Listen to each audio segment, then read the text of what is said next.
সম্মানিত ভিউয়ার্স, আসসালামু আলাইকুম। সত্যি আপনি বাধ্য কিনা আপনি আপনার জীবনের কর্মক্ষেত্রে বা আপনি যেখানে আছেন সেটা আপনি জীবনে যা করছেন সেটা বাধ্য হয়ে করছেন কিনা। ধরুন একটা গল্প দিয়ে বলা যাক, প্রচণ্ড রোদ, কাঠফাটা রোদ যেটাকে আমরা বলি, সে রোদের মধ্যে গ্রামের ছেলেরা মাঠে ফুটবল খেলছে, প্রচণ্ড ঘাম ঝরছে, প্রচণ্ড ক্লান্ত হচ্ছে, কিন্তু এটা নিয়ে তাদের বিন্দুমাত্র কোনো খেয়াল নেই, কোনো কষ্ট নেই।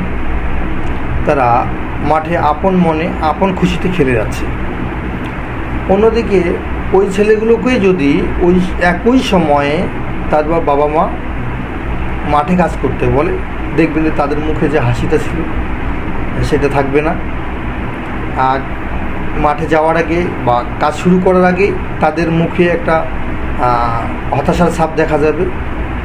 তারা ঘামতে শুরু করবে কাজ শুরু করার আগে, মানে একটা অন্যরকম পরিস্থিতি দেখা যাবে। যতটা আনন্দ পাচ্ছিল খেলাধুলায়, আপনারা আমার সবারই বুঝতে পারিনি কেন তাদের এই অবস্থাটা হলো।